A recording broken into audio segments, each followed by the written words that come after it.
بخاری صاحب، امریکہ بارہا دھمکیاں دے رہا ہے، فوجی اعتبار سے دباؤ برقرار رکھے ہوئے ہے، مگر جو جواب آیت اللہ خامنہ نے آج دیا ہے اس کو کیسے دیکھتے ہیں آپ؟ دیکھیں، پہلی بات تو یہ ہے کہ قومیں جو ہیں وہ اپنے سٹینڈ سے، اپنے قوت مدافعت سے پہچانی جاتی ہیں۔ اس اعتبار سے بہت ساری قومیں ہیں تاریخ کے صفوں پہ بکھری ہوئی پڑی ہوئی ہیں۔ ویتنام ایک قوم ہے جس نے 18 سال تک مکمل امریکی مائٹ کو، اس کی فضائیہ، اس کی بحریہ، اس کے لینڈ ٹروپس کو ویتنام کے جنگلوں میں بھٹکنے پہ مجبور کیے رکھا اور مرنے پہ مجبور کیے رکھا۔ اس کا کیا نتیجہ نکلا 18 سال کے بعد کہ لوگ وہاں پر نہ صرف اسلحہ، ہتھیار اور مشینری چھوڑ کے بھاگے، اپنی چڈیاں اور بوٹ اور پینٹیں تک چھوڑ کے بھاگے۔ جرنیل ان کے ہیلی کاپٹروں کے سٹینڈز کے ساتھ لٹک لٹک کے ویڈیوز موجود ہیں دنیا کے اندر۔ یہ کوئی ہوا میں بات نہیں کر رہا، یہ فیکٹ ہے۔ اس کے بعد انہوں نے عراق کے اوپر چڑھائی کر دی۔ عراق میں وہ ویپن آف میس ڈسٹرکشن ڈھونڈنے بڑے وسیع پیمانے پر تباہی پھیلانے والے ہتھیار ڈھونڈنے گئے، مارے پھرتے رہے، وہاں کچھ ملا انہیں۔ پھر جس طریقے سے وہاں سے نکلنا پڑا ان کو عراق سے، ابھی کچھ باقی ہیں، وہ بھی ذلیل و خاضل کے نکلیں گے۔ اس کے بعد انہوں نے کہا کہ اسلامی جہاد کے خلاف ہم افغانستان پہ چڑھائی کریں گے۔ افغانستان پہ آگئے، 20 سال تک اپنی تمام تر قوت کے ساتھ اور نیٹو کی فورسز کے ساتھ جو حال ان کا وہاں ہوا ہے، جس طرح سے وہ 17 ارب کا اسلحہ چھوڑ کے وہاں سے بھاگے ہیں، وہ منظرنامہ سب کے سامنے ہے۔ اب وہ یہی ہاتھ آزمانا چاہتے ہیں ایران کے ساتھ۔ ایران کے ساتھ 2 ہتھ جوڑیاں ان کی ہو چکی ہیں۔ اگر میں یاد دلاؤں آپ کو کہ جو عراق نے جنگ مسلط کی تھی 10 سالہ، جو گلف وار جس کو ہم کہتے ہیں، اس میں امریکہ سمیت پورے یورپ کی سپورٹ جو ہے وہ صدام حسین کو حاصل تھی۔ کیا ہوا؟ ابھی تو تازہ ریولوشن آیا تھا، ان کے پاس قوت ہی نہیں تھی۔ ابھی تو وہ سوسائٹی کو سمیٹ رہے تھے، بکھری پڑی تھی۔ جتنا قتل عام شاہ ایران نے کیا وہاں پر، وہ سب کچھ انہوں نے، وہ ابھی اس سے سروائیو کر رہے تھے کہ ان کے اوپر جنگ مسلط ہوگی۔ اس کے باوجود انہوں نے لڑی، ایران فتح ہوا، عراق کی جنگ جیتی۔ ایک بات۔ دوسری بات یہ ہے کہ اب جو لب و لہجہ جس کی آپ نے بات کی ہے، اس کے اوپر تھوڑی سی بات کرنا بہت ضروری ہے۔ ایک تو یہ کہ تاریخ بھری پڑی ہے، وہ ایک پرووربیل سینگ ہے کہ قدرت جو ہے، خدا جو ہے، وہ ہر فرعون کے گھر میں کوئی نہ کوئی موسیٰ پیدا کر دیتا ہے۔ اب وہ موسیٰ کون بننے جا رہا ہے یہ تو تاریخ آپ کو آئندہ والی بتائے گی، لیکن خامنہ ای نے جو سٹانس لیا ہے اس کی بات کرنا بہت ضروری ہے۔ پہلی بات تو وہ یہ کہہ رہے ہیں کہ جس امریکہ کے صدر ٹرمپ جو ہیں وہ بار بار یہ اعلان کرتے ہیں، بار بار یہ اندیا دیتے ہیں کہ میرے پاس دنیا کی مضبوط ترین فوج موجود ہے۔ وہ کہتے ہیں، لیکن وہ ایک بات بڑی آسانی سے بھول رہے ہیں کہ کبھی کبھی ایسی قوت جو ہے، فوجی قوت جو ہے، اس کو سرنگوں بھی ہونا پڑتا ہے۔ اور جیسا میں نے کہا، گلف، عراق، ایران، افغانستان، ویتنام، یہ مثالیں ہیں جہاں سے امریکہ بھاگا ہے۔ ٹھیک ہے جی۔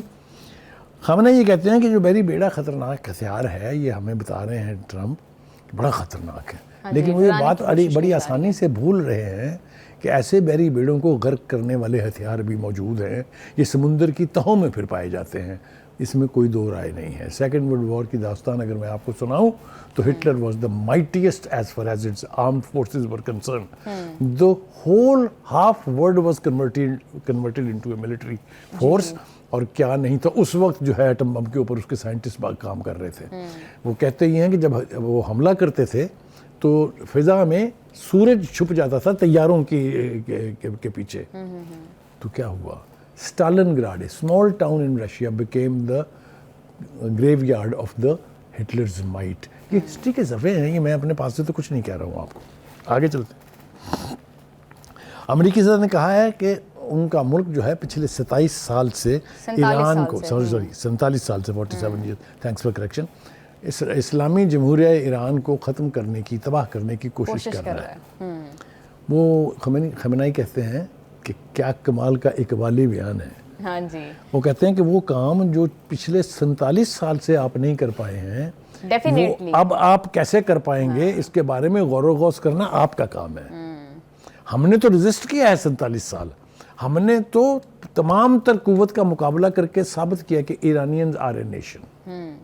تو آپ سبق سیکھیں اس سے۔ بالکل۔ دوسری بات وہ کہتے ہیں کہ جناب یہ جو مذاکرات جہاں ہو رہے ہیں، وہاں جو امریکی وفد ہے، وہ امریکی پریزیڈنٹ، وہ روبیو، وہ جتنے بھی لوگ ہیں، اور خاص طور سے نیتن یاہو جو خوف کے ذریعے وہ ایک عدد فالتو پینٹ ساتھ لے کے جاتا ہے، اس کی پینٹ خراب ہوتی رہتی ہے، تو انہوں نے کہا کہ جی میزائلوں کی رینج آپ کم کر لیں. خامنئی کہتے ہیں کہ who the hell do you think you are to dictate us like this؟ کیونکہ یہ ہم نے اپنے دفاع کے لیے کیا انتظام کرنا ہے یہ فیصلہ کرنا آپ کا کام نہیں ہے. دس از آور ڈیسیژن. بالکل. اچھا جی بہت اسٹرانگ پوزیشن آیت اللہ خامنئی نے لی ہے. اس کا جنیوا میں جو مذاکرات کا سیکنڈ راؤنڈ ہو رہا ہے اس سے بالکل پہلے یہ اسٹیٹمنٹ آنا کس طرح سے سر انداز؟ دیکھیے ایک تو یہ ہے کہ ٹرمپ اور اس کے ساتھی انکلوڈنگ نیتن یاہو یپ یپ کرنے سے باز نہیں آ رہے ہیں, تو اس کا جواباً غزل تو پیش کرنا ضروری تھا نا. تو یہ this statement has come in the week of جو اتنے اسٹیٹمنٹس ہم نے سنے, ہم یہ کر دیں گے, ہم یہ کر دیں گے, ہم برباد کر دیں گے, ہم تباہ کر دیں گے, ہو تو رہا نہیں ہم سے. اینی وے دوسری بات یہ ہے کہ وہ کہتے ہیں کہ جی بلکہ میں کہہ رہا ہوں کہ ٹرمپ جو ہے پھر امید سے ہیں کہ ایران کے ساتھ کوئی معاہدہ جو ہے وہ ہو جائے گا, اور وہ نا جو جنیوا کے مذاکرات میں بالواسطہ شریک رہیں گے. یہ انڈیا بھی انہوں نے دیا ہے, اور وہ ساتھ ہی خود ہی کہہ رہے ہیں یہ کہ ایران اس دفعہ مذاکرات میں سنجیدہ دکھائی دیتا ہے. Look at the contradiction. ایک طرف آپ فوجی دھمکیاں دے رہے ہیں, ملٹری مائٹ سے ڈرا رہے ہیں ان کو, دوسری طرف کہہ رہے ہیں Iran is willing to come to an accord. یہ کنٹرڈکشن جو ہے کنفیوزڈ آدمی کی ہوتی ہے. بالکل. بخاری صاحب یہ ایک سانس میں تو یہ بات کرتے ہیں کہ ناک آؤٹ کر دیا ایران کا نیوکلیر پروگرام, پھر اسی کے اوپر مذاکرات ہو رہے ہیں, تو یہ بات کچھ سمجھ نہیں آتی ہے. یہ آپ نے آج بڑے خوبصورت طریقے سے یہ بات پکڑی ہے. میں تو پچھلے 2 ہفتوں سے زیادہ سے چلا کے یہ کہہ رہا ہوں کہ اگر آپ نے برباد کر دیا تھا تو پھر مذاکرات کاہے پہ کر رہے ہیں آپ.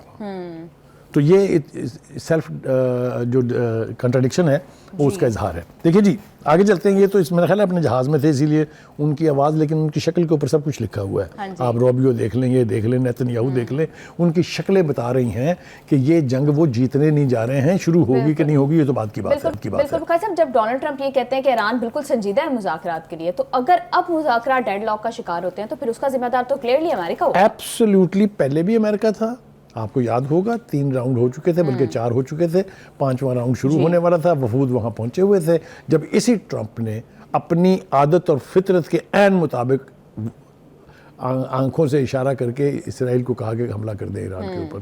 تو کہنے کا مطلب یہ ہے کہ he is not a trustworthy. No American president is trustworthy. ہاں دے لائی انتہائی ڈھٹائی کے ساتھ جھوٹ بولتے ہیں. آگے آ جائیے جناب.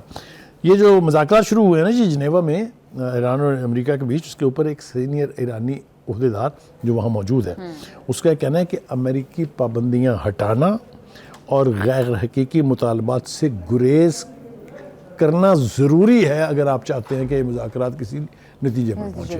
کیونکہ اگر یہ 2 رویوں میں اپنے چینج آپ لے کے نہ آئے تو ان مذاکرات کا اللہ حافظ ہے.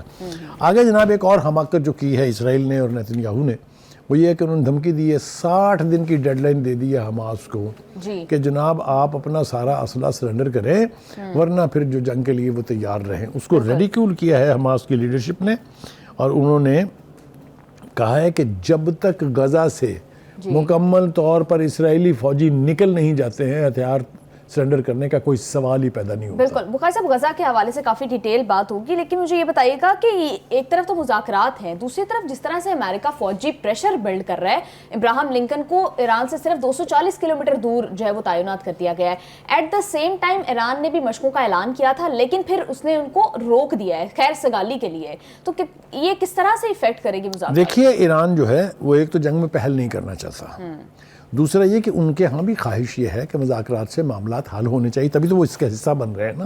ورنہ وہ بھی کہیں جی thank you very much, good knowing you, ہم نہیں کرتے بات آپ سے. وہ یہ نہیں کر رہے ہیں. They are ready to talk, but they want talks to be serious, meaningful and within the norms. آپ ہمیں گن پوائنٹ کے اوپر ڈکٹیٹ کرا کے کوئی نتیجہ اخذ نہیں کر سکتے. بالکل. دوسری بات یہ کہ یہ میں پھر اس کے اوپر آؤں گا, میں اصرار کر رہا ہوں اس کے اوپر کہ جو اس قسم کی دھمکیاں دی جا رہی ہیں 60 دن میں ہتھیار پھینک دیں فلاں, یہ تو پوزیشن حماس بہت پہلے سے ڈکلیئر کر چکی ہے. It is a declared position of Hamas کہ as long as one Israeli military men's foots are on the feet are on the ground in Gaza, there is no question of any ceasefire or surrendering arms.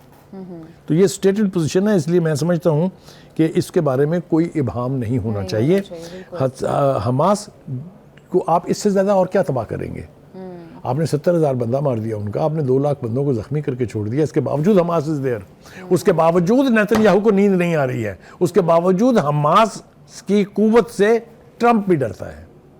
یہ میں آپ کو بالکل وثوق کے ساتھ کہہ رہا ہوں, حماس ان کو راتوں کو ڈراتی ہے, یہ نام حزب اللہ ان کو راتوں کو ڈراتی ہے, حوثیز ان کو راتوں کو ڈراتے ہیں. بخاری صاحب, بورڈ آف پیس بن گیا جس کے صدر ڈونلڈ ٹرمپ ہیں, اور اس میں ابھی 25 سے زائد ممالک جو ہیں وہ آلریڈی شریک ہو چکے ہیں اور باقیوں کو بھی دعوت نامے بھیجے جا چکے ہیں. لیکن بخاری صاحب, اسرائیل از دا ون کہ جو ڈکٹیٹ کر رہا ہے اب تک بھی, وہ کبھی ویسٹ بینک پہ قبضے کرنے کی بات کرتا ہے, کبھی وہ حماس کو ڈیڈ لائنز دیتا ہے, تو اسرائیل یہ پھر بورڈ آف پیس کی سٹینڈنگ کیا ہے؟ دیکھیے, اسرائیل جو ہے وہ ایک طرح سے ایگریسر بھی ہے اور ایک طرح سے وکٹم بھی ہے. وکٹم اس طرح سے ہے کہ اب وہ دیکھ رہا ہے کہ مسلمان ریاستیں جو ہیں ان میں اتحاد ہو رہا ہے. جس طریقے سے پہلے امریکی صدر نے, امریکی ایڈمنسٹریشن نے ان ریاستوں کو سپلٹ کیا ہوا تھا, ان کو چھوٹی چھوٹی ٹکڑیوں میں بانٹا ہوا تھا, وہ صورتحال اب نہیں ہے. آپ دیکھیں ان 8 ممالک کا, جن کے اندر اگر آپ کہیں تو میں گنوا دوں آپ کو, سعودی عرب ہے, اردن ہے, یو اے ای ہے, قطر ہے, انڈونیشیا, پاکستان, مصر اور ترکی شامل ہے. ان کا جوائنٹ سٹیٹمنٹ ہے, تیسرا جوائنٹ سٹیٹمنٹ ہے within the last week. Bukhari صاحب, کیا جوائنٹ سٹیٹمنٹ سے بات کچھ آگے بھی بڑھے گی؟ کم از کم اتنی شرم تو آئی کہ کچھ تو کہنا چاہیے. ابھی اس کے بعد کے مراحل ہیں. دیکھیے, ایک سوچ یہ جنم لے رہی ہے کہ یہ board of peace is not for Gaza, it's a parallel system United Nations. بالکل بالکل بخاری صاحب, اس کا اگر ہم حصہ بنیں گے, اس کو اگر ہم ہونے دیں گے, اس سے بڑا کوئی ظلم نہیں ہو سکتا. ایک, مجھے نہیں لگتا کہ امریکہ اپنی اس سازش میں کامیاب ہوگا. دوسری بات یہ کہ بورڈ آف پیس اس کے رکن کی حیثیت سے پاکستان کے بارے میں بہت سارے سوالیہ نشان موجود ہیں. باہر کے تو چھوڑیں, خود یہاں ہیں. میں سوال اٹھا رہا ہوں یہ کہ بھائی صاحب, آپ کریں گے کیا وہاں؟